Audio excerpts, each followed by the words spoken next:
Yo, welcome to the show. It's Boston's Banter with Frank the Bank and Keith KLava. You know the answer. Talking sports, breaking down the play so raw. From the Celtics to the Sox, we giving you the score. Catch the vibe, we coming live. Filling up your feed, let the passion thrive. Every dunk, every run, we analyze the moves. Shout out to the fans, feel the rhythm and grooves. From Gillette to the Garden, we ain't missing a beat. Frank and KLava bring the fire, can't accept defeat.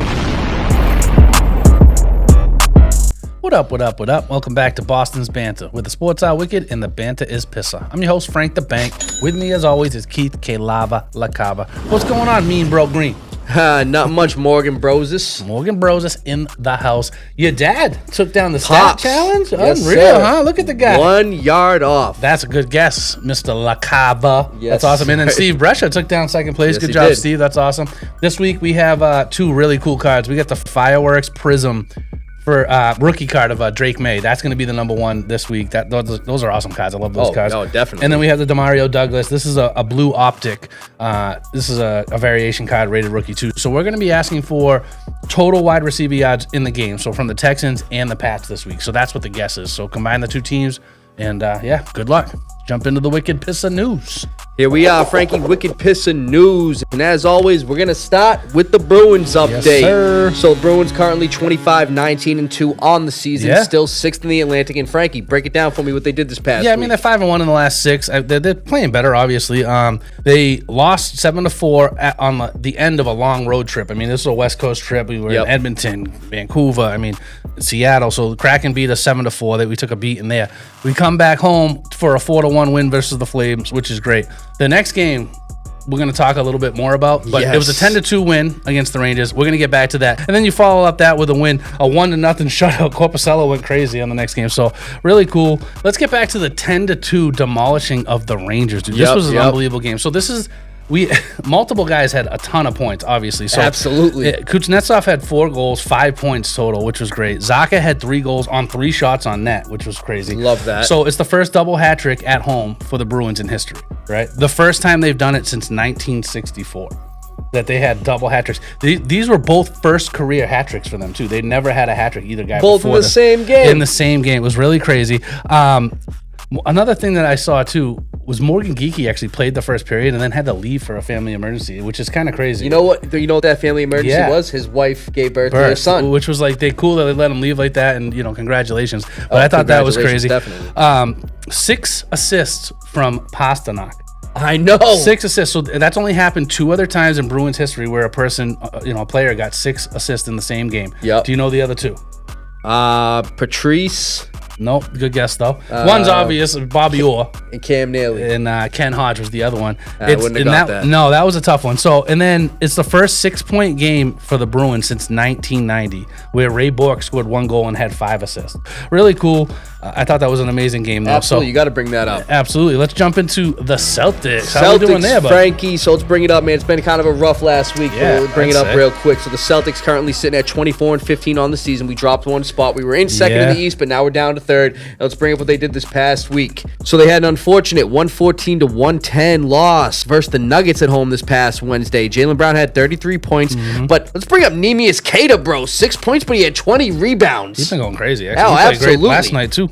Followed by a 125-117 home win versus the Raptors last Friday. Yep. Then on Saturday, another close home loss versus a good team, losing 100-95 versus the Spurs. Derek White had 29 points and 9 rebounds. And Jaylen Brown had 27 points, 8 rebounds, 7 assists, and he was very vocal about his displeasure with the officiating. The C's only had 4 free throws the whole game. It's insane, yeah. I mean, the Spurs are a great team. They're playing really good. They got a lot of pieces. Right. Their future looks great there. We were up 2 going into the 4th in that game, too, actually. And Jaylen Brown actually just got fined $35,000 for his comments on the officiating. He said he wanted the fine, too. It did seem like it was a very 4 one-sided. free throws the whole game? Yeah, it was Come on. one-sided, too. That was definitely one-sided. And lastly, a second straight close loss, 98-96 to the Pacers on the road, who are dead last in the East, by the way. But damn, 3 losses in the past 4 games. And I got to bring this up real quick. Peep Joe Mazzulla's presser after that loss to the Pacers.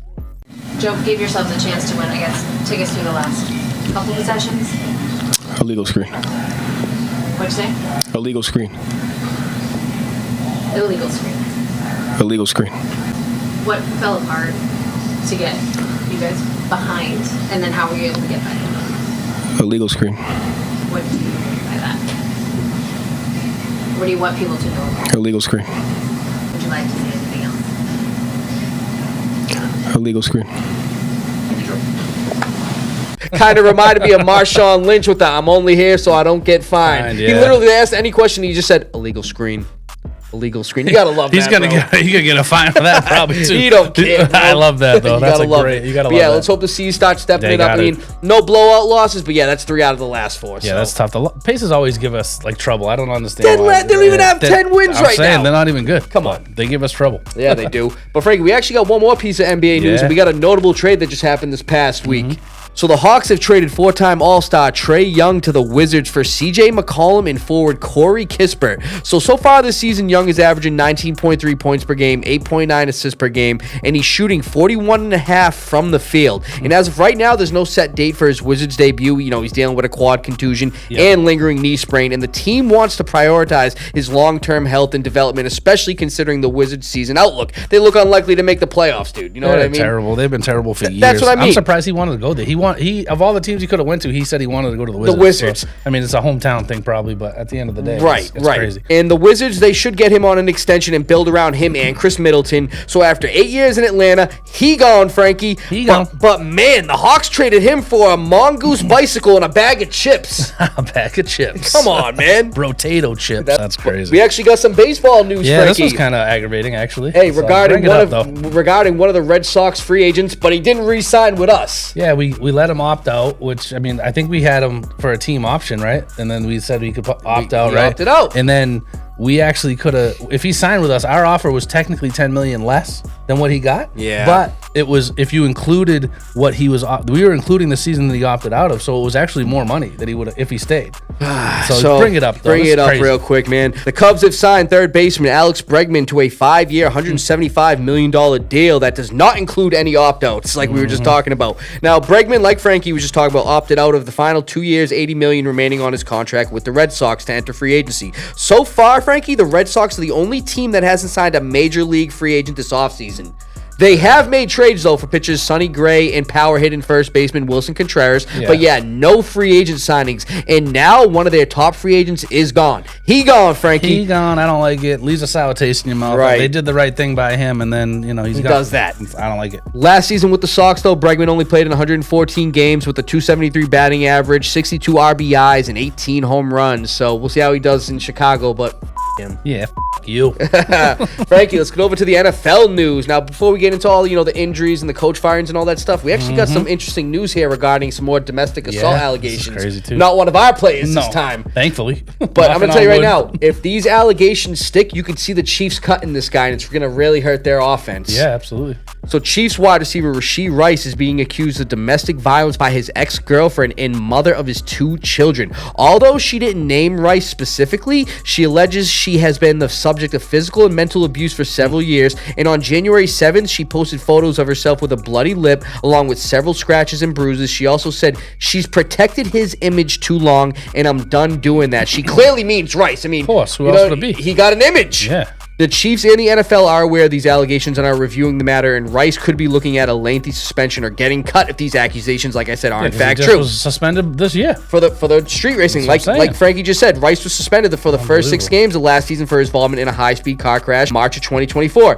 And he also got 30 days in jail for that, 5 years probation. So, Frankie, last year with the Chiefs in 8 games played, he had 53 receptions for 571 yards and 6 total touchdowns. Oh, yeah. So, He like would I have been said, like 100 and something catches, over 1,200 yards, 1,100 yards. Like he's their main focal point of their offense. He's unbelievable. Chiefs are going to be falling apart if those accusations are true, man. What's up with these? I don't know. And we got a cool full circle moment for a well-known former quarterback. This was Let's bring cool. this I do up. like this. You know what I mean?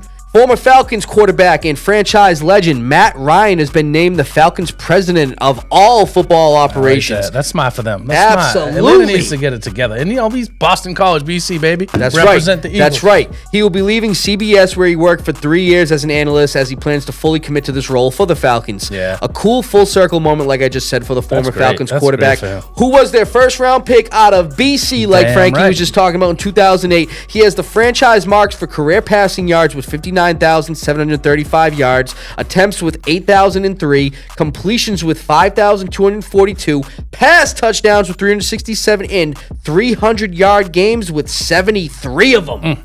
Bro, that's crazy. He was an animal. He was a great player for them. Oh, absolutely. He also retired with the 8th most passing yards in NFL history and the most passing yards by a player in their first 14 seasons with that mark of 59,735 passing yards. Also winning MVP in 2016. Definitely cool for the Falcons and Matt Ryan. Let's see what he does with that organization. They need some help. Good for them. Absolutely, Frankie. So let's get into some more coach firings this past week. And step downs and everything else in between. Oh yeah, some notable ones here, but we'll start with this one. The Dolphins fired head coach Mike McDaniel after 4 dude. After 4 seasons, he went 35-33 in the regular season with 2 playoff appearances, his first 2 seasons with the team. So this past season, they finished 7-2, but they started 1-6. So even with the late season surge, the Dolphins wanted to move on. You can understand that. It's crazy. You got to blame Tua for some of that, some of the players too. But you see his picture when he first gets signed, he's all clean cut. And then you see at the end, he looks like, somebody had a Tony Montana. Scarface and Miami too much. I don't know. He just looked cooked on the sideline half the time. Dude, and in the press conference. His press conference is, dude, that's come on. He had it cooked. Chargers fired OC Greg Roman after not scoring in the loss versus the Pats, which we'll get into later. Eagles fired OC Kevin Patullo, and the Eagles are looking for their 5th OC in the last 5 years. In the last 5 years, that's crazy. Yeah, it is. And the big one, Frankie, even though this man didn't get fired, but he's stepping down, and we got to bring it up. Mike Tomlin is stepping down as the Steelers head coach after 19 seasons, bro. Never had a losing season in his whole coaching career. Never finished under 500. And mind you, he joined the team in 2007. He's a Hall of Fame type coach. Oh, absolutely. Let's be real. He's a great coach, and he's still, to me, very young. It's like, right. I don't know. Someone's going to pick him up. It did seem like his time was up. I think he read the room there, too, and it was just, especially after this past playoff loss. That was the last 5 years, they're one and done in the playoffs. Yeah. But he did lead them to a Super Bowl victory in the 2008 season against the Cardinals. Great Super Bowl, too. That was great, yeah. And lastly, let's get into the NFL injuries from this past wild card week. Ones. 49ers tight end George Kittle suffered a torn Achilles Sunday versus the Eagles in the wild card win. I know. You could just see it. I'm like, oh my gosh, there it goes. And he's out for the rest of the season, unfortunately. He'll miss a lot of next year, too, probably. Bills wide receiver Gabe Davis suffered a torn ACL Sunday versus the Jags. Can't catch a break either. He can't. Against his former team he was just with last year. Unreal. And he's out for the rest of the season. Bears starting linebacker TJ Edwards suffered a broken leg Saturday versus the Packers, and he's out for the rest of the season. And then Texans safety Jalen Reed suffered a knee injury Monday night versus Steelers. He's questionable Sunday versus the Pats. The dude just got back from IR. He just came back. He only played a few games this year. He's like, oh, man, he banged knees, and his knee looked all, it didn't look right. I wouldn't be surprised if he misses his upcoming game. Either. Frankie. Nico got banged up too. He had a concussion too. Nico Collins. So. And Christian Gonzalez, which we'll get into in a little bit. Yeah, absolutely. See what happens, Frankie. Good stuff. Another great Wicked Pissah news. Let's get into a Foxboro focus. And you got to give it a couple of these, Of course you do, Frankie. That's crazy, dude, man. What a win. First playoff win for the Pats since the 2018 season. Dude. Obviously, that was in the Super Bowl. Patriots, they beat the Chargers 16-3, and I'm moving on to the Divisional. I love it. Let's show those highlights, brother. NFL playoffs are here. We got the wild card round versus the Chargers. Patriots' second drive of the game, and they're backed up deep, and Drake May off the play action. He's going to have his pass tipped by D-tackle Tier Tart, and it goes into the hands of Dayon Henley. Chargers in scoring position. After the Patriots turnover, the Chargers are met with a 4th and goal, and Justin Herbert rolling out of the pocket looking for Keenan Allen.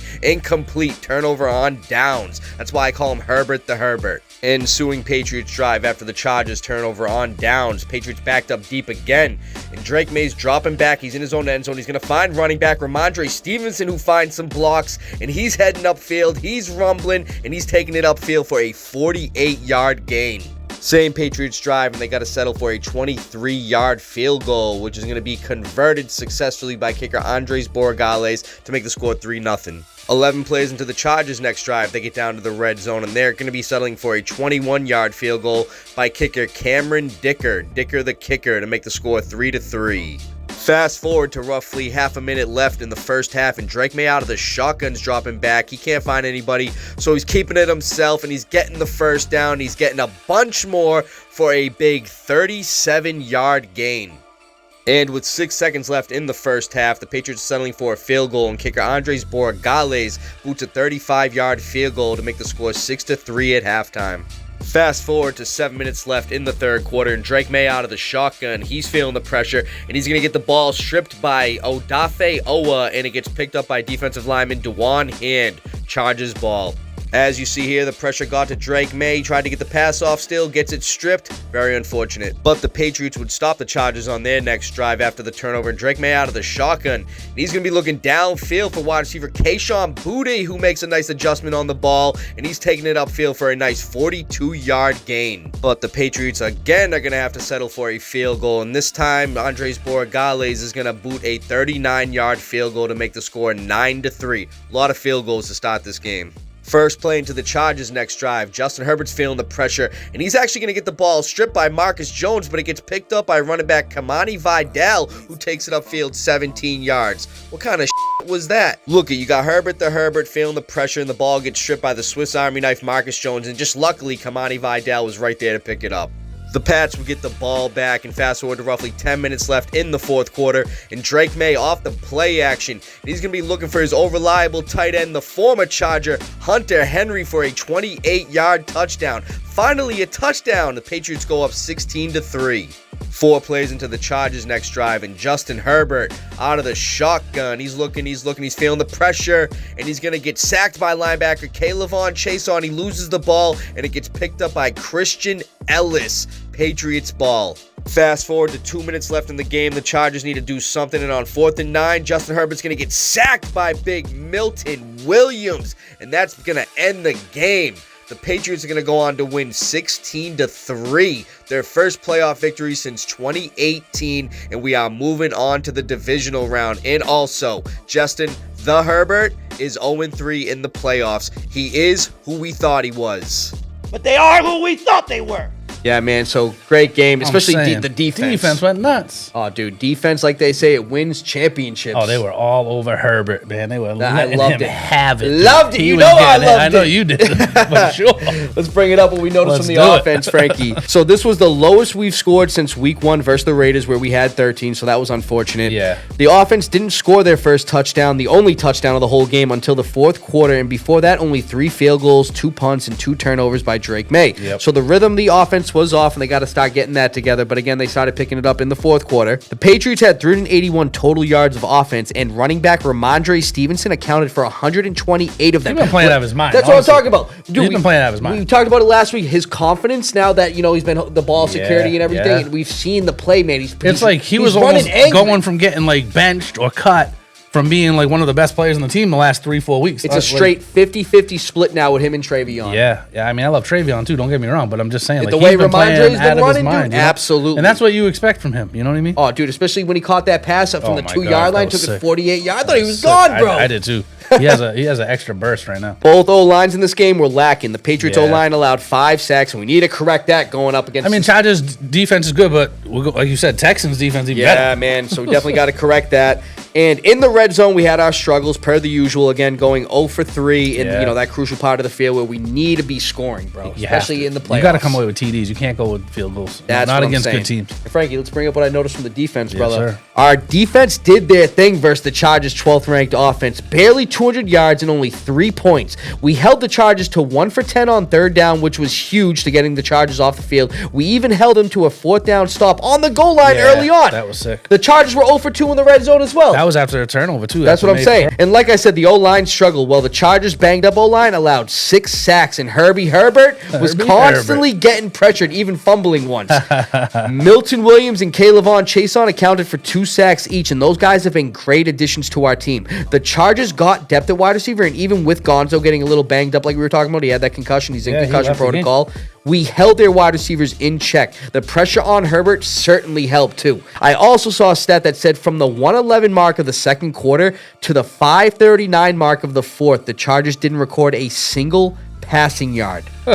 That's awesome. Herbie the Herbert is who we knew he was. He's now 0-3. You are who we thought you were. That's what I'm saying, bro. And lastly, I just got to bring up this number right here. Our defense became the second all-time to hold the team to 0 touchdowns, 6+ sacks, under 100 rush yards, and under 150 net passing yards. Frankie, do you know who the other team is? I mean, Ravens or Steelers, one of them, maybe? No. The elite 1985 Bears. I'll say, that was another one. Bro, the Bears defense. The 85 Bears. I mean, after what the Texans did yesterday, they might be on that list too, because they were getting to Aaron Rodgers every other play. Man, them. But let's get into it, bro, since you just brought them up. The upcoming divisional round versus the Texans Sunday at 3 p.m. This is crazy. It's going to be a great game. Let's break it down. The Texans beat the Steelers 30-6 in the wild card, probably ending Aaron Rodgers' career. Yeah, people were yelling at him to retire as he was walking off. That's terrible, though, in my opinion. I mean, he's been a legend to the game, but I'm not going to lie, man. I'm kind of hoping he retires, I'm surprised they won, got to where they were. You know what I mean? Like, it's just like, I don't know. It is what it is. No, yeah, I agree. Despite the big score, Texans quarterback C.J. Stroud only had 1 touchdown. Their number 1 ranked defense, which worries me, obviously. Yeah, of course. They had 2 touchdowns, a pick six and a fumble return touchdown. Aaron Rodgers had no time. No. None. Absolutely They're none. fast defense, and they are a scary defense. They are. Everyone that was interviewed that I saw anywhere, we all wanted the Steelers. And plus, it would have been a rematch from losing to the Steelers. 5 turnover game. But still, like, the Texans defense is phenomenal. And like I said, they're the top 10 ranked in almost every defensive category and have the number 1 overall defense. Yep. They also have the tied 6th most sacks in the league. So our O-line, who looked a little rough against the Chargers like we were talking about, they need to step it up. Step up. Against the likes of obviously Danielle Hunter and Will Anderson Jr., who both had 12-plus sacks this year. Crazy. First team All-Pro, Will Anderson, unbelievable, and Hunter's unreal too. And they have a squad. That's what I'm saying, every bro. level too. Secondary's unreal. Stingley's a first an All-Pro too, and then they got Alcazar's in there as well. Petrie's a good safety too. Yeah. Now the Texans offense, on the other hand, doesn't worry me too much. Middle of the pack in mostly all categories and 30th in the red zone. C.J. Stroud on Monday night versus Steelers, he did have that 1 touchdown pass, but also an interception, and he fumbled 5 times, losing 2 of them. Honestly, he got hit a lot. I mean, that's what I'm saying. Pittsburgh's defense came to play too. I'm not gonna lie, it was a very close game until the end. Texans O-line sucks. We talked about that a lot in the Losing preseason. Tunsil. And Tunsil's gone, but I mean they were all over him too. I mean, it was one of those things that when the defense scores more than the offense, I mean, that's crazy. So I believe our defense that just throttled Herbert can get to Stroud, and it's going to be a dogfight, dude. We all know it's going to be a dogfight. It is. And Frankie, let's get to the prediction and everything. And you already know it, bro. I'm at home. I'm taking the Patriots. I got to take the Patriots too. The offense, the offense way better on our side, and the defense. Our defense is good, not as good as theirs, but it's still good. You know what I mean? It's like very close. It's close, but I feel like the offense is way better on our side. I agree. That's why I'm going Pats too. Let's go, baby. Let's get to the conference championship, brother. Let's go. Yes, sir. Another great Foxboro focus, especially with a playoff win, That's baby. what I'm saying, Let's go. bro. Let's get into a playoff payoff, though. Keith, what do you got for your anytime touchdown scores this week? So, Frankie, last week, the wild card, we saw the likes of Colby Parkinson, Olamide Zacchaeus, and even Matthew Golden getting a touchdown Golden last had the best game in his career. But, Frankie, I'm going to bring up some guys here, hopefully they can get us some money and everything. Yes, sir. So, number 1, I'm going to go with 49ers fullback Kyle Juszczyk at the Seahawks. And he's plus 750. I saw a meme about him. Like, anytime that guys get injured, and it turns into Megatron, Calvin Johnson, who we got autographed on the desk here. I thought that was hilarious because he looked like an animal out there. Dude, Juszczyk's a monster, He's bro. always been a great fullback. But, I mean, for him out there catching balls in coverage, too, like just grabbing, coming down with it, he's a beast. Now, he's a plus 750, like I was saying. And, again, these are subject to change. But the 49ers just dethroned the Super Bowl champ Eagles, but it came at a cost, losing star tight end George Kittle. Tough. Now, Juszczyk doesn't just operate as the fullback. The guy only has 2 carries on the whole year. He also operates as a tight end in certain formations as well. He has 24 catches for 213 yards and 2 touchdowns on the season. He's a pretty good pass catcher. He's averaging nearly 9 yards a catch. In 2 games versus Seahawks this year, Frankie, Juszczyk has 3 catches for 37 yards. And yeah, those numbers don't look too appealing, but one of those games, he had 2 catches for 32 yards, and that was with Kittle in the lineup. Yeah. So imagine what he's going to do without him if they start doing those formations. Now, remember, these guys, we're picking these guys with odds to get more because money. It's like you get 10 wins 75. Right. If you put 100 on it, you know what I mean, $750. That's what I'm saying. And a guy like Juszczyk, who is a vital piece to that offense, could get a few looks, especially in the red zone. Yep. Number 2, Frankie, I got Bills wide receiver Keon Coleman at the Broncos. He was close this past week. That's what I'm saying. A couple yards away. Plus 700. A guy who was once expected to be a vital part of the Bills offense has 100% underwhelmed this season, even being a healthy scratch a few games earlier in the year. Crazy. But with Josh Allen as your quarterback, especially in the playoffs, anybody on that offense is a throwaway from a home run play, especially with Gabe Davis now to miss the rest of the season. Coleman has a great opportunity in this one. Last time he scored was at the end of November, so I'd say he's due. He's due. And also, the guy needs to prove to this team he belongs, and he has the opportunity to do it against a great Broncos defense and make a statement. That'd be cool. He's got back-to-back weeks making a 35-plus yard catch, and like Frankie was just saying, this past week versus the Jags, he had 1 catch, it was for 36 yards, and he almost scored. Yep. Got pushed out of bounds. And I'm going to be plugging him in my anytime touchdowns this week. You best believe that. I like that. And then number 3, Frankie, I got Bears wide receiver Olamide Zacchaeus versus the Rams. plus 700. The Bears had a hell of a comeback win versus the Packers last weekend in the wild card, and Zacchaeus contributed with a touchdown. He only had one catch, but it was still a tutty and everything. That was cool, yeah. And that was against a Packers 11th ranked pass defense, and this week he's going up against a 19th ranked Rams pass defense. Yeah. I also could see Zacchaeus getting some good looks with the secondary, putting more attention on guys like, DJ Moore, Roma Dunze, and Colson Loveland, who will obviously all get their opportunities, but Zacchaeus could find an opening and get in the end zone. Hey, it's the playoffs. Now's the time to try and bank on players like this, and he certainly gets his opportunities. The dude had 65 targets on the year. That's crazy. I mean, Justin hit a bet on That's it. what I'm saying. Frank, let's get into those FanDuel picks for the divisional round, All right, brother. here's my team. You noticed on my team, I didn't put a single Texan in. That's all right, though. You know what I'm saying? I love it. At Stafford, he's 8,400. He's the most expensive quarterback this week. He's going up against Chicago's defense, who's like bottom 5 or 6 against the pass. So Yep. I stacked him up with Puka Nacua. He's obviously an animal. They're second to last against wide receiver, giving up the second most points to fantasy football wide receivers. So all day long, he's 9,900. He's one of the most expensive guys. So took Travion Henderson, 6,300. Took Kyle Monangai, 5,700. Took like Luther those, Burden both the those. third, 5,900. Again, I feel like that game, and you just talked about how bad that secondary is for the Rams too. That game is probably going to be the highest scoring game of the weekend. It'll be right? a shootout. So I put a lot of guys in there on that game. Watch it be 6-3. I know, but I mean, those two, like you said, they're both in green. Usually, when you're looking at FanDuel, No, if right, you right, see it in right. green, those are the guys you want. Right? Those are the matchups you want. Exactly why you were talking about Zacchaeus there. Yep, absolutely. I put Demario Douglason. We're giving him his card away. He had a 33% target share. I mean, a snap share this week, which was pretty good. I think he's gonna hopefully get something, and he's due. quick. And we need to get quick passes in, so I feel like he might get a little bit more this week. He's definitely due. I took Colston Loveland at tight end, 6,000. He went crazy last the week. targets. Yeah, well, he went absolutely nuts. He had over 100 yards in the what I'm playoff saying. game against the Packers. So I took Kyron Williams in flex at 7,900, and I took the Patriots defense against the Texans, I 4,600. love it. So that's the team, guys. See what happens, Frank. Yes, Put sir. some money, brother. Let's get into a lava round. First off, I didn't have the cash on me last week. All good, brother. But you won this year, so I'm going to put the money on the table. Thank you, sir. Congratulations. Appreciate it, You man. know what I mean? Good job beating me in the regular I season. had and, that like, one you're doing week good. where I took all the away You teams, took bro. everything all the ways. You went 4-0. Dude, you were up one of me for like 4 I or know. 5 straight weeks. We were close all season until that one dude, week. It That was wasn't a crazy. blowout. Even last year with me and you, it was a close. Yeah. Within like 5 or 6 games or something I'm like saying, that. congrats, man. You did Thank good. you, brother. I You did real appreciate good. that, man. So let's get into the wild card weekend. Like, let's go over the scores and everything and what we got. Yes, sir, Frankie. Let's break it down real quick. So the NFL wild card picks. Let's get the breakdown here. The Rams beat the Panthers 34-31. What a game, huh? What a game, bro. Matt Stafford,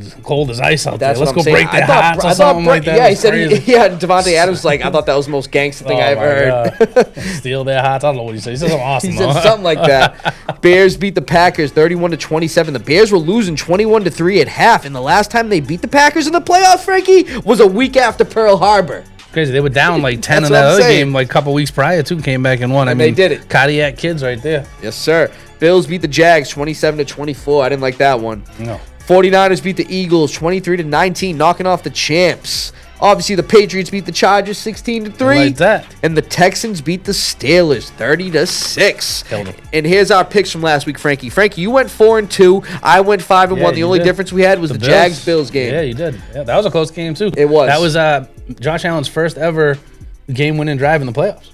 Good for He's him, had man. it. And his Yeah. first road playoff Road win. playoff win too. Yeah, Yes, sir. Absolutely. So, Frankie, let's get into those NFL divisional picks. You name them, we'll predict them, brother. We got the 49ers at the Seahawks rematch for a few weeks ago. Who you got? I'm taking the Seahawks there. Yeah, I Frankie. got it too. I mean, 49ers are all banged up now too. I mean, they played really good, but Resilient for all their Seahawks here. injuries. You got to give them Yeah. props. But yeah, the Seahawks, man, they got that defense. Sam Darnold's out there looking good. They got a good rushing attack. Yeah, it's going to be the Seahawks. We got the Bills going to the Broncos. Who you got? Yeah, Frankie, I'm going to be taking the Broncos here. I'm rooting for the Bills because I want a home I AFC agree. championship game. But I'm going to be taking the Broncos. But I have to take the Broncos too. So, Texans at Pats. We're both taking Pats. And then we get the Rams going to the Bears. Who you got? You know, Frankie, this one I kind of had to go back to and do last. Looking at all the numbers and everything, you know, Matt Stafford, the veteran, he's won a Super Bowl. He's been at this position. And then you got Caleb Williams, his first year in the playoffs, and he's been playing good, especially being resilient, leading his team to a comeback. Second half, he's been unreal. They're at home. You know, I don't see them faltering the way they did this past week, especially Ben Johnson, the way he runs a good offense and he can run his team. I'm taking the Bears. Wow. I mean, that's cool. I thought the Rams, for whatever reason, the Panthers. We talked about how bad the Panthers were. Right. They were 2-5 against the 7 teams that they played in the playoffs. But one of their wins was against the Rams, and they played the Rams unbelievable. They did. They really did. They had a chance to beat them. But I'm going Rams here. Okay. I think the Rams are one of the best teams in the league left, like from an all-around standpoint, their offense and their defense. So I don't know. The Bears always start off slow, and they have to come back. I don't think they can do that against the Rams team. I just don't think they can. So See what happens, Frank. So we got one difference again, brother. yes, sir. See what happens. Another great live round. Congrats again, man. Appreciate and another it, bro. great show. You know what I mean? Like it's been awesome. All our fans and people sharing, we really appreciate it. Especially the people in the studio and stuff. You know what I mean? What people, Frankie? My man's in them over there. What the hell are they doing? And Frankie, what is it this week? You already know. 28 years later, the Bone Temple. Check it out. The last one was sick. They've all been great. I believe the infection can be treated. Infection? What's he talking about? We're not infected. No, what the hell is he talking about, Frankie? No idea. Frank, watch out! Oh, what my God. Why? dude? All of my eyes and everything, Why bro. would you do that? Dude, I don't know what that was all about, Frankie. But dude, we gotta get the hell out of here. From Beantown to your town, stay wicked, Pissah. From Foxboro to your borough. Thanks for listening, everybody, and we're gonna see you next week. I don't feel so good, Keith. You know what, Frankie? I'm gonna be honest with you, dude. I don't feel so good either. I don't know what the was in that powder.